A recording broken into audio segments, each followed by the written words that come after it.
وسلام على عباده الذين اصطفى أما بعد. أعوذ بالله من الشيطان الرجيم. بسم الله الرحمن الرحيم.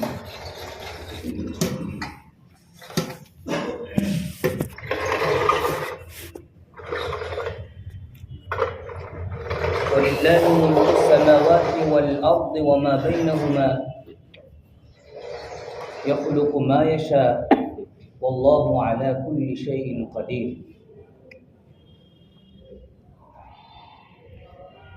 صدق الله العظيم.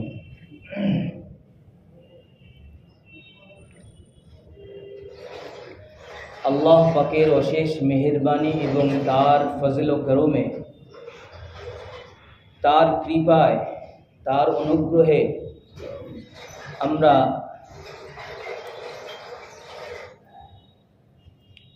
আল্লাহ পাকের একাত্মবাদের বিশ্বাসী হতে পেরেছি।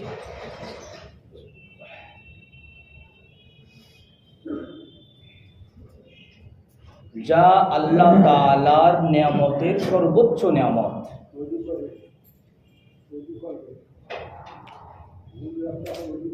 তারপরে আল্লাহ তাআলা আমাদেরকে বিগত সপ্তাহের ন্যায় এই সপ্তাহেও তার প্রধান হুকুম পালনার্থে সমবেত হওয়ার তৌফিক দান করছেন।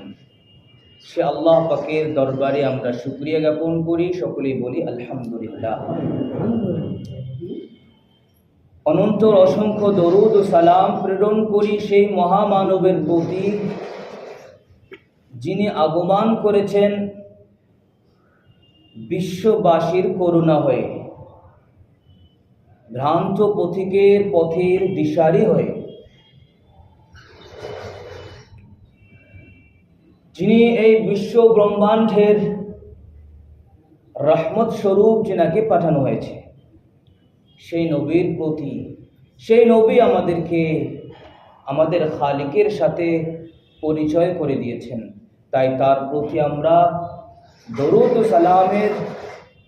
ও সালাম পেশ করি, সকলেই বলি সাল্লাল্লাহু আলাইহি ওয়াসাল্লাম।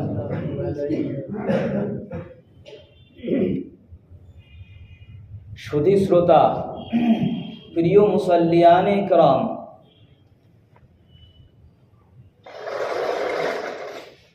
আমরা কমবেশি সকলেই অবগত আছি যে ইসলাম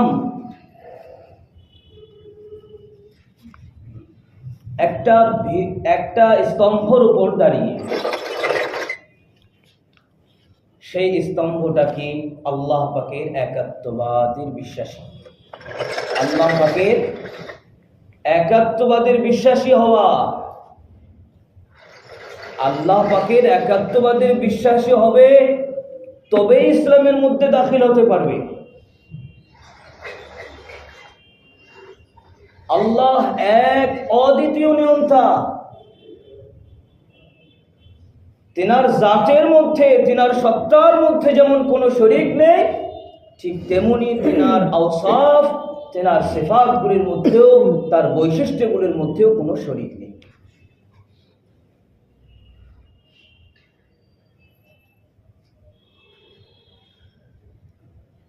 তিনি খালিক, তিনি খালিক, তিনি মালিক। خلق الله السماوات والأرض وما بينهما। আল্লাহ তাআলা জমিন আসমান উভয়ের মাঝে যা কিছু আছে, আল্লাহ সুবহানাহু ওয়া তাআলা এই সবের সৃষ্টিকর্তা। এই সবের স্রষ্টা কে? বলেন, এই সবগুলির স্রষ্টা কে? আল্লাহ। তিনি খালিক, তিনি স্রষ্টা। বাকি সব সৃষ্টির মখলুক, বাকি সব সৃষ্টি, সব মখলুক, যারা নিজের অস্তিত্বে অন্যের সাহায্যের প্রয়োজন যাদের, তারা কি মখলুক, তারা কি সৃষ্টি। আর যে নিজের অস্তিত্বে কারো সাহায্যের প্রয়োজন না, তিনি শুধু একজনই আছেন, তিনি কে? আল্লাহ। তিনি ছিলেন, আছেন, থাকবেন। কখনো তিনি আদম সে वजूद में कभी नहीं आया, তিনি কখনো অনস্তিত্ব থেকে অস্তিত্ব লাভ করেননি। বাকি সবাই অনস্তিত্ব থেকে অস্তিত্ব লাভ করেছে। সুতরাং তিনি চিরঞ্জীব, তিনি এক অদ্বিতীয় নিয়ন্তা, তিনি সত্তা, যে সর্বসময় তিনি জাগ্রত, সর্বসময় তিনি জীবিত, কখনো মরবেন না। বাকি যা কিছু আমরা আমাদের দৃষ্টিশক্তির আওতায় আছে আর যা কিছু আমাদের দৃষ্টিশক্তির ঊর্ধ্বে, এই সব কিছু কিন্তু কি, সব কিছু তাদের অস্তিত্বে, তারা প্রথমে অনস্তিত্ব ছিলেন, তাদের কোনো অস্তিত্ব ছিলই না, তারপরে তারা वजूद में आया, তাদের অস্তিত্ব, তারা অস্তিত্ব লাভ করেছে। আর অস্তিত্ব লাভ করে কোনো জিনিস একা একাই অস্তিত্ব লাভ করতে পারে না, যতক্ষণ পর্যন্ত কোনো অস্তিত্ব শক্তি তাকে অস্তিত্ব না দেবে। বোঝা গেল? কোনো অস্তিত্ব শক্তি যতক্ষণ পর্যন্ত কোনো অনস্তিত্ব শক্তি, অনস্তিত্ব জিনিসকে অস্তিত্ব দান করবে না, ততক্ষণ পর্যন্ত সে অস্তিত্ব লাভ করতে পারে না। আর এই অস্তিত্ব শক্তিটাকে আল্লাহ। বাকি সব অনস্তিত্ব ছিল, তারা জীবিত, তারা দুনিয়ায়, তারা কি সৃষ্টি হয়েছে, আবার তাদের ধ্বংসের পথে সব চিজেই যাবে, সব জিনিসে যাবে। এক আল্লাহ, जिनार कोनो खालिक নেই, जिनार কোনো মালিক নেই, जिनार কোনো সাহায্যকারী নেই, जिनार কেউ কোনো আওলাদ নেই, তিনি আল্লাহ। লাহু মুলকুস সামাওয়াতি ওয়াল আরদি ওয়া মা বাইনাহুমা, আসমান এবং জমিন যা কিছুই আছে সব কিছু তার মালিকানার অধীন। সব কিছুর মালিক কে? আল্লাহ। কারণ সব কিছুর খালিক, সব কিছুর সৃষ্টিকর্তা তিনি। তাই তিনি ইয়াখলুকু মা ইয়াশা, তিনার প্রতি কোনো জবরদস্তি নেই, তিনি যা কিছু চান তিনি সৃষ্টি করেন। কোনো জিনিসে তার বাধ্যবাধকতা নেই, কোনো জিনিসে তাকে বাধ্য করতে পারে না। তিনি সর্বশক্তিমান, আল্লাহু আলা কুল্লি শাইইন কাদির, প্রত্যেকটা জিনিসে অনেক ক্ষমতাশীল, প্রত্যেক জিনিসে। লা ইলাহা ইল্লাল্লাহ মুহাম্মাদুর রাসূলুল্লাহ, তিনি বলে দিয়েছেন, দেখো যে খালিক, যে সৃষ্টিকর্তা, যে তোমাকে সৃষ্টি করেছেন, তারই ইবাদত উপাসনা করবে, অন্য কারো ইবাদত উপাসনা করা যাবে না, অধিকার কাউকে দেওয়া হয়নি। যালিকুমুল্লাহু রাব্বুকুম লা ইলাহা ইল্লাহু খালিকু কুল্লি শাইইন ফা'বুদুহু ওয়া হুয়া আলা কুল্লি শাইইন ওয়াকিল। তিনি আল্লাহ তোমাদের পালনকর্তা, তিনি আল্লাহ তোমাদের পালনকর্তা, তোমাদের লালন পালন তিনি করেন। মায়ের গর্ভ থেকে শুরু করে কবরের কোল পর্যন্ত সমস্ত জরুরিয়াত তিনি আল্লাহ, তিনি তোমাদের পুরো করেন, তিনি পালনকর্তা, তিনি তোমাদের রব। লা ইলাহা ইল্লাহু, তিনি ব্যতীত কোনো ইবাদতের উপযোগী নেই, তিনি ব্যতীত কেউ উপাসক নেই। খালিকু কুল্লি শাই, প্রত্যেকটা জিনিসের সৃষ্টিকর্তা তিনি, এবং প্রত্যেকটা জিনিসে তিনি কারসাজ। তিনি স্পষ্ট করছেন, দেখো ইবাদত শুধুমাত্র তারই হবে, কারো আর হবে না। খালাকাল্লাহুস সামাওয়াতি ওয়াল আরদ, তিনি নৌমণ্ডল ভূমণ্ডলকে তিনি সৃষ্টি করেছেন, এর মাঝে যা কিছু আছে ইল্লা খালাকাল্লাহুস সামাওয়াতি ওয়াল আরদা বিল হক, যেমন ভাবে তিনি চেয়েছেন আর যেভাবে হওয়া দরকার ছিল আল্লাহ তাআলা সেইভাবে সৃষ্টি করেছেন। কারো কোনো অভিযোগ আছে? আসমান দেখেন, আসমান এইভাবে হওয়া উচিত ছিল না, জমিনটা এইভাবে হওয়া উচিত ছিল না, কারো কোনো অভিযোগ আছে? কোনো অভিমান আছে কারো? নেই। যেভাবে হওয়া দরকার ছিল আল্লাহ, সর্বশক্তিমান আল্লাহ ঠিক অমনিভাবে সব জিনিসকে সৃষ্টি করেছেন। হ্যাঁ, সর্বোচ্চ মাকাম তিনার মাকাম এই, আর মখলুকের মাকাম এই। তিনি এই আর মখলুক এই।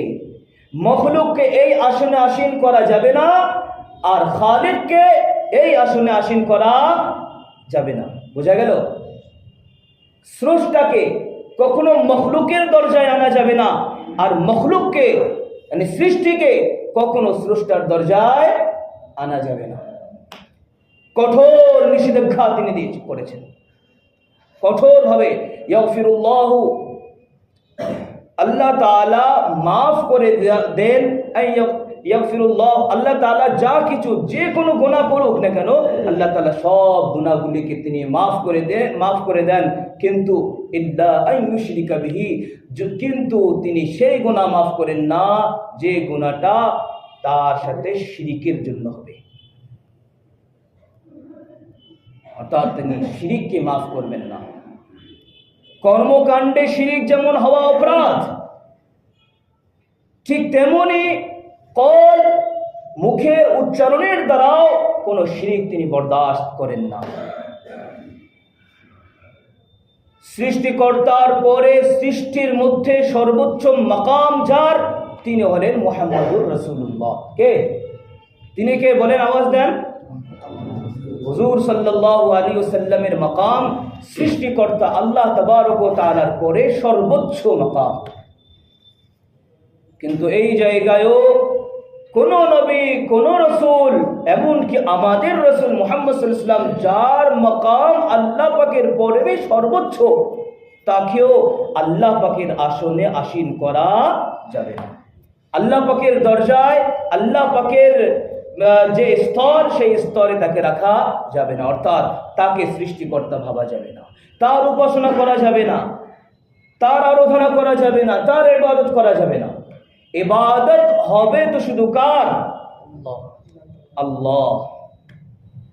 একটা উট নবী করিম সাল্লাল্লাহু আলাইহি ওয়াসাল্লামের সামনে এসে সিজদায় নত হয়ে তার মালিকের অভিযোগ করছিল। সাহাবায়ে কেরাম দেখে আরজ করলেন, ইয়া রাসূলুল্লাহ, অভোলা প্রাণী আপনার সামনে সিজদায় অবনত হচ্ছে, আমাদেরও মন চায় আপনাকে সিজদা করতে। এই আল্লাহর রাসূল, আমরা কি আপনাকে সিজদা করতে পারবো না? আপনার ইবাদত করতে পারবো না? রাসূলুল্লাহ সাল্লাল্লাহু আলাইহি ওয়াসাল্লাম তার সোনার জবানে ইরশাদ করলেন, লা ইয়ানবাগি লিআহাদিন, লা ইয়ানবাগি লিবাশারিন আন ইয়াসজুদা লিবাশারিন। কোন ব্যক্তির জন্য এই অধিকার দেওয়া হয়নি, কোন মানুষকে এই অধিকার দেওয়া হয়নি, তার জন্য এটা কখনো বৈধ হবে না সে অন্য মানুষের সামনে তার মাথা নত করে, অন্য মানুষের সামনে তার কি মাথা নত করে তার সামনে সিজদায় অবনত হয়, তাকে স্রষ্টার দরজা দেয়। কাউকে এই অধিকার দেওয়া হয়নি। রাসূল সাল্লাল্লাহু আলাইহি ওয়াসাল্লাম একজন ইনসান ছিলেন, অধিকার দিলেন না। তাই কোন রাসূল পর্যন্ত ইবাদতের উপযোগী না। রাসূলের পরে ওয়াসাইনাল ইনসানা বিওয়ালিদাইহি হুসনা,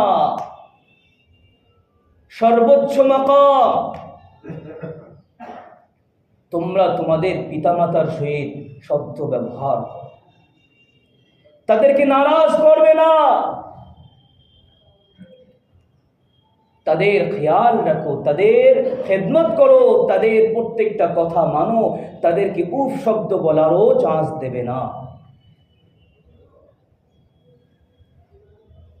হ্যাঁ, তবে একটা দায়রা, একটা সীমারেখা কায়েম করে দিয়েছেন ইসলাম। ওয়া ইন জাহাদাকা আলা আন তুশরিকা বিমা লাইসা লাকা বিহি ইলম ফালা তুতি'হুমা। তবে যদি তোমার পিতামাতা যদি তোমাকে আমার সাথে কাউকে শরীক করতে বাধ্য করে তখন তার কথা মানবে না। ফালা তুতি'হুমা, তখন তার কথা মানা যাবে না, তার অবাধ্যতায় তখন আমার ফরমাবরদারি। কি বোঝা গেল? একটা গণ্ডি কায়েম করে দিয়েছে, এনার মর্যাদা এই পর্যন্ত, এরপরে যে মর্যাদা ইবাদতের উপযোগী সেটা তার নয়, সেটা তার খালিকের। বোঝা গেল? সৃষ্টির মর্যাদা একটা সীমা পর্যন্ত নির্ধারিত, তারপরে মর্যাদা, অর্থাৎ তখন ইবাদতের নম্বর আসে, মর্যাদা এত তারাক্কি করে যায় তখন সেটা ইবাদত হয়ে যায়, তখন তার ইবাদত করতে হয়। সেটা অন্য কোনো মখলুকের জন্য এটা শোভনীয় নয়, আর তার জন্য এটা কখনো বৈধও নয় যে সে কে উপাস্যক হবে, তার উপাসনা করা হবে। উপাসনা শুধুমাত্র কার? আল্লাহ পাকের।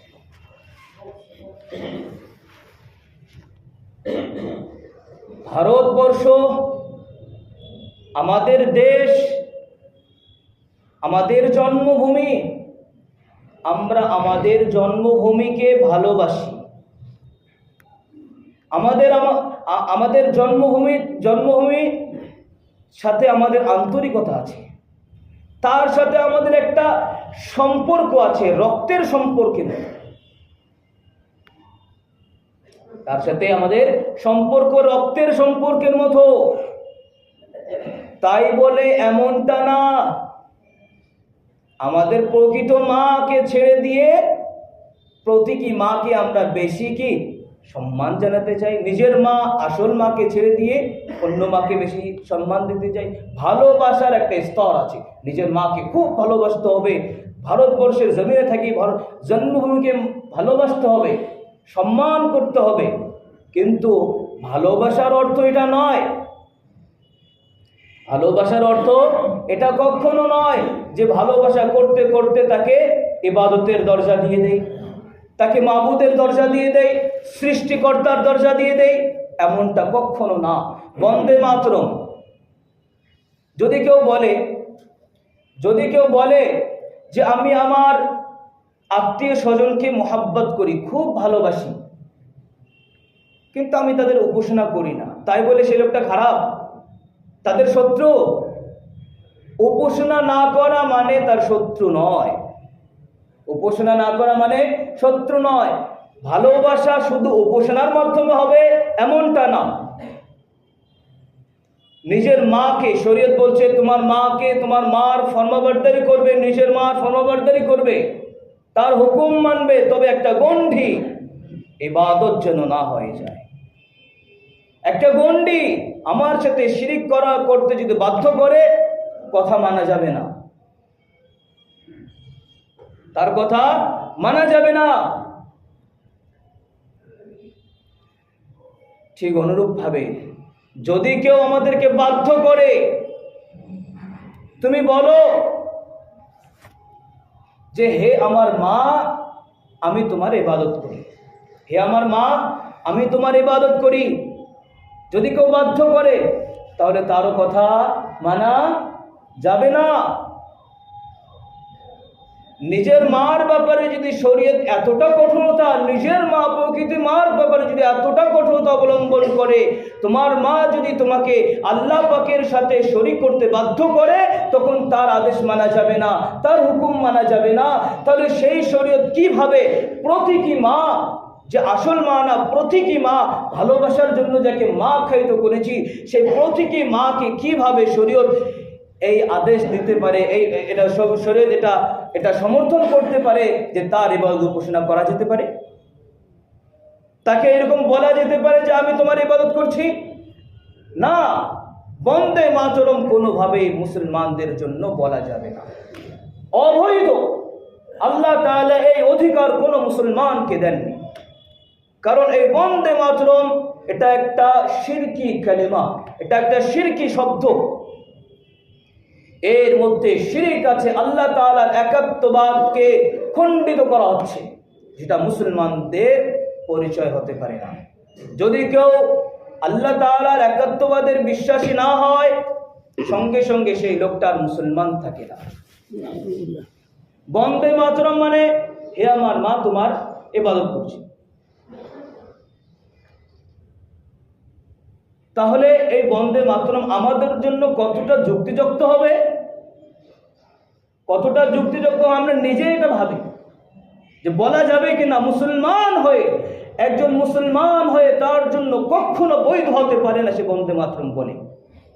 হ্যাঁ, যারা বলে তাদের প্রতি আমাদের কোনো অভিযোগ নেই, তাদের প্রতি আমাদের কোনো আপত্তি নেই, বলতে পারো। আমরা আমাদের ধর্মে অটল থাকবো, অবিচল থাকবো, এটা আমাদের সাংবিধানিক অধিকার। এটা আমাদের কি অধিকার? সাংবিধানিক অধিকার।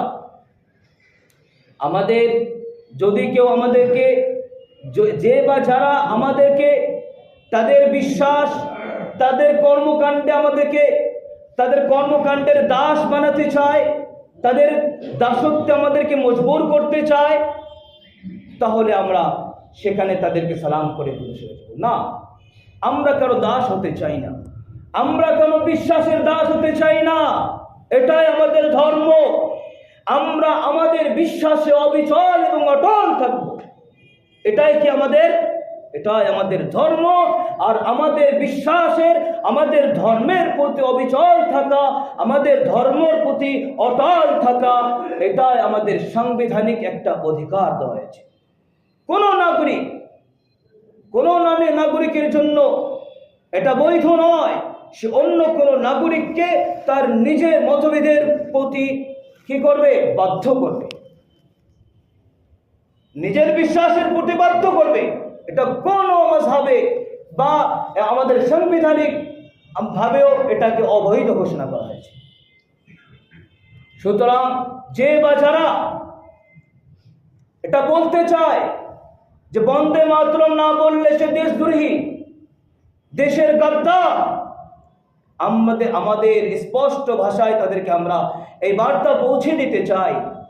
আমরা তাদেরকে এই বার্তা পৌঁছে দিতে চাই যে তোমরা নিজের শুধু নুকসান করছো না, তোমরা ভারতবর্ষের দস্তুরকে তোমরা কমজোর করছো। ভারতবর্ষের যে সংবিধান, সেই সংবিধানকে তোমরা কি, সংবিধানকে কমজোর করতে চেষ্টা করছো। ভারতবর্ষের মানুষের স্বাধীনতা হরণ করতে চাচ্ছ। কোন মুসলমানদের জন্য বৈধ হয় না সে শিরিক করবে আল্লাহ পাকের সাথে। সুতরাং এই বন্দে মাতরম আমরা যদি না বলে, আমরা যদি হিন্দুস্তান জিন্দাবাদ বলি, ভারত জিন্দাবাদ বলি, অসুবিধা কোথায়? আমাদেরকে ওইটাই বলে আমাদের ভালোবাসা প্রমাণ করতে হবে। এটা কোন ধরনের অহংকার? ওইটাই বলে আমাদেরকে ভারতবর্ষের ভালোবাসা প্রমাণ করতে হবে? আমরা ভারতবর্ষে আমাদের জন্মভূমিকে আমরা ভালোবাসি আমাদের রসুলের ফরমান অনুযায়ী। আমাদের জমিনের সঙ্গে আমাদের রক্তের সম্পর্ক আছে, আমাদের রসুল সাল্লাল্লাহু আলাইহি ওয়াসাল্লামের জীবন বিধান থেকে আমরা পাই। রসুল সাল্লাল্লাহু আলাইহি ওয়াসাল্লামের এটা শুনলো, নিজের জন্মভূমিকে ভালোবাসো, তবে এমনটা না যেন জন্মভূমিকে স্রষ্টার দরজা দিয়ে দিই।